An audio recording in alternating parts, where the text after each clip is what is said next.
Buenas tardes, profe. Bueno, para nosotros como colegio, pues es un honor pues tenerte aquí el día de hoy, que hayas armado pues una paca pues con nosotros, conocerte y pues te tenemos unas preguntas. Bueno, bienvenido. Bueno, pues la primera pregunta es ¿de dónde surge tu interés por las pacas y lo ambiental? Eh, Después de recorrer muchos bosques desde pequeño, me encontré con que el bosque olía delicioso y reciclaba todos sus residuos en forma limpia. Y salgo a ver el reciclaje racional oficial y es una podredumbre. Digo, pero esto no concuerda con un ecosistema sano. Entonces empiezo a buscar y encuentro que hay propuestas campesinas que aprendieron con el bosque, que tapa con hojarasca del bosque, que pisan los residuos y que se limitan a volúmenes menores de 1 metro cúbico. Entonces junto esas tres propuestas campesinas y hecho mano de un cajoncito para facilitar la compactada y cambiar la pudrición por fermentación. Profe, la otra pregunta es ¿qué experiencias lo encaminaron a lo ambiental y lo comunitario? Caminar bosques, eso fue, tuve oportunidad de caminar bosques desde los 8 años, alrededor de Medellín, en Antioquia, hice una travesía muy interesante entre el Cauca y el Magdalena, entre dos pueblos que se llaman Guaranda, Sucre en la orilla del Cauca, a Morales, Bolívar en el río Magdalena. Listo, profe. Bueno, ¿qué otras experiencias lo encaminaron a eso? Además de Eh, las pacas. No, pues yo soy tecnólogo forestal y el interés ha sido cultivar bosque nativo. Ahora tengo una charla también, una propuesta que se llama Bosque Cortafuego y he encontrado que el bosque nativo no se quema. Entonces, si no se quema, ¿por qué estamos encartados con incendios? Por estar importando árboles que se queman de otras partes. Y entonces pinos y eucaliptos son candela. Estamos cultivando candela en vez de cultivar bosque nativo que no se quema. O sea, ¿para qué hacemos esas bobadas? En los inicios de lo de la paca y todo eso, ¿qué lo hizo pensar que eso sí, o sea, que eso sí fuera a dar resultado o producto? No tenía cómo imaginarme eso. No tenía cómo imaginarme que pudiera ser un movimiento como lo es ahora por todo Colombia, un movimiento social, no más que un movimiento ambiental, es un movimiento social. ¿Y por qué? Pues porque es que uno no tiene cómo imaginarse lo que no conoce. Yo no soy un trabajador social, yo soy un trabajador ambiental. Entonces yo tenía una propuesta para mejorar el uso del ambiente. Pero cuando yo vuelvo a las ciudades, después de trabajar mucho tiempo en el campo, me encuentro que las ciudades están llenas de residuos orgánicos y que hay que hacer algo con eso. Entonces lo empezamos a hacer y muchos jóvenes, sobre todo de Bogotá, se encarretaron con la propuesta y la regaron. Qué berriondos tan chismosos.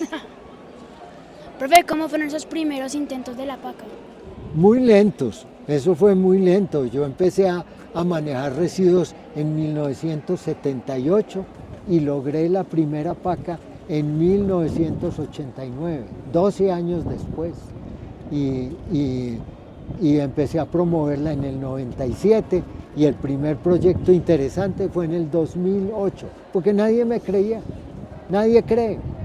Esto es una tierra de escépticos, se llama. Pero ya vamos con pacas en todo el país y fuera del país también. Bueno, profe Guillermo, antes de continuar le queríamos dar las gracias pues por estar de nuestro colegio, por poner este espacio de su tiempo de venir acá y enseñarnos usted personalmente cómo es el proceso de las pacas. Listo, muy bueno, muchas gracias. Yo había venido hace 2 años, que invitado por la profe Dayana. Era estudiante todavía. No, Ah, ya, sí. profe. Sí, vea. Bueno, profe, Bueno. qué experiencias significativas usted hizo como para saber que le iba a funcionar como el proceso de las pacas? Yo empecé a tener resultados desde la primera tanda de orgánicos que manejé. que fue una pila pequeña y una pila más grande.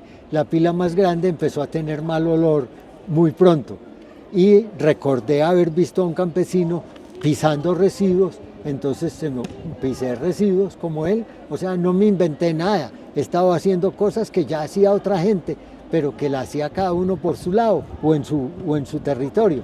Yo lo saqué del territorio. Entonces empecé a pisar y la podredumbre se acabó.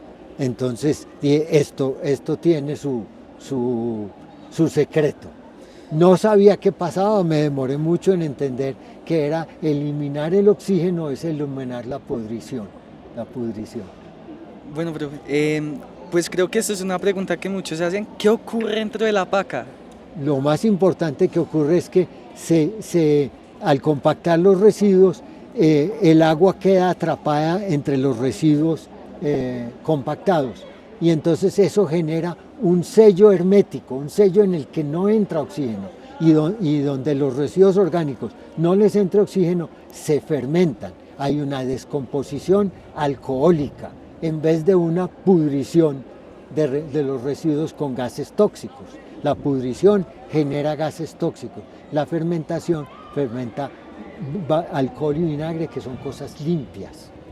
Bueno, profe, ¿y por qué es fundamental el uso del molde para las pacas, para la construcción de las pacas? La importancia del molde es que no se le rega a uno el material.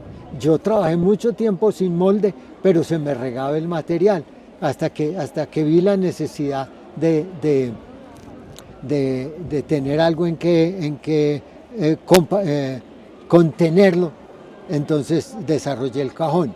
Pero ya había visto que los europeos hacían un corralito de palitos, entonces que lo manejaban, pero no lo compactaban. Entonces ese corralito lo transformé yo en un cajón y lo compacté.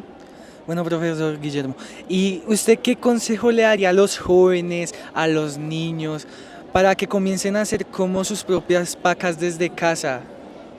No lo recomiendo de casa, esto necesita bastante hojarasca, ya vieron cuántas carretadas hubo que traer. Entonces lo que podemos hacer es tomarnos los parques. En los parques de Medellín necesitamos solamente el 6% de los parques, del área de los parques, para procesar todos los residuos de Medellín. Bogotá tiene 3.000 residuos de 3.000 toneladas de residuos de orgánicos diarios, pero caben en el 3 o en el 4% de los parques de Bogotá, porque los parques son enormes. Entonces, ¿qué necesitamos? Tomarnos los parques, sin permiso de las autoridades. Ninguna autoridad nos va a dar permiso, pero con el tiempo están aprendiendo. El Consejo de Bogotá ya aprobó el uso de residuos orgánicos en los parques desde el año 2024. Entonces, las autoridades aprenden más fácil con el trabajo de las comunidades que las comunidades con la cantaleta de las autoridades. Entonces, enseñémosle a las autoridades. Profesor Guillermo Silva, muchísimas gracias por su tiempo para esta entrevista. Con mucho gusto. Se le agradece mucho. Con mucho gusto, fue un placer estar aquí en el Colegio de la Pedagógica. Me encanta ver que haya un colegio. Con los colegios ha sido muy difícil, los rectores no colaboran, pero aquí fue distinto. Muchas gracias. Felicitaciones. Gracias a usted.